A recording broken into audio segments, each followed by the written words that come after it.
Welcome back. He's running for Assembly District 32. Justin Mendes joining me in studio this morning. Welcome.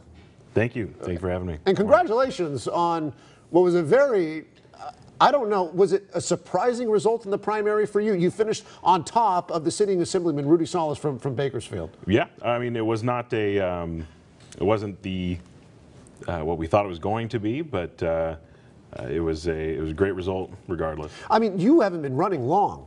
For people who don't know, you are a Hanford City Councilman. Mm-hmm. You are also the district director for David Valadeo, who we just spoke with. So you already have, you know, your hands in other cookie jars and stuff like that. You're working on other things. You decided what, months before, right before the filing deadline? Yeah, this was roughly a 90-day campaign. Okay. A week before the filing deadline, we got a call from our daycare provider that a sex offender had moved next door to our daycare. Mm-hmm. And she called me as a councilman to say, hey, I thought this was against Megan's Law, and talked to local chief of police, and that's not the case, because it's not a school, it's not like a First Five community center. It needed to be a bigger daycare in order for something to kick in like that. And so we pitched the idea to our assemblyman's office, and his office said legislatively they did not want to pursue this year. You know, she can sell the house and move the daycare.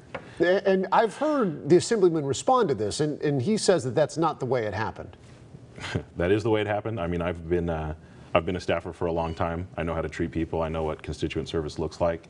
You know, there was no follow-up phone calls about, you know, dropping a bill or what we could do specifically.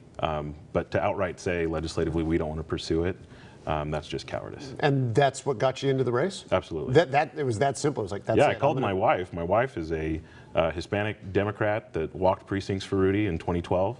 And when I told her the sad news that we received, honey, pull the papers. Really? So she said, pull the papers, let's run against this guy that she used to support. Well, obviously it's going well, and it's interesting because this is another one of those districts where it is incredibly leaning Democratic when you look at the voter registration. Yeah, it's about a 22, 23 point Dem advantage. That's a big gap. That is a big gap, and to win it, you know, this guy blew a 3-0 lead in the in the playoffs. But when we look ahead to November now, things change a little bit. Democrats tend not to show up very well in primaries. Latino Democrats tend not to show up very well in primaries. We see all these numbers before. What's it going to take, and what are the issues that you're going to push as you try to repeat what you just did actually in November? I think there's a lot of factors at play here. You know, this overlaps with the Vidak and the Valadeo seat, also who have large disadvantages in terms of registration, but they are very involved in their communities, much like I am. And you know, I've been working this district. I think my relationships in the area are very strong, obviously, being able to beat a 3-time incumbent in the primary. But I think the up ballot items with the governor, with having a clear choice, I don't think the Valley's very big on Gavin Newsom. So having John Cox in the race, you think helps you as well? I think that motivates a lot of Valley Republicans to vote. What's the biggest difference between you and Rudy Salas? The biggest difference is going to be our views on agriculture. I come from an agricultural background, very supportive of agriculture. Most of my support has been local farms, and you know, he's been a career politician who's focused on regulating agriculture, demonizing agriculture, and I think that's going to be a big focus. Do you think that there should be, well, let me ask you about the sanctuary state law. Is that a good thing, or is that a bad thing for California? That is a bad thing. That is a bad thing for California. Why is that? We've already heard, you know, a lot of local sheriffs voice opposition to sanctuary states because it creates this divide amongst local law enforcement and federal law enforcement. They should be working together, telling local law enforcement knows who the bad guys are, and they should be able to tell the feds who the bad guys are.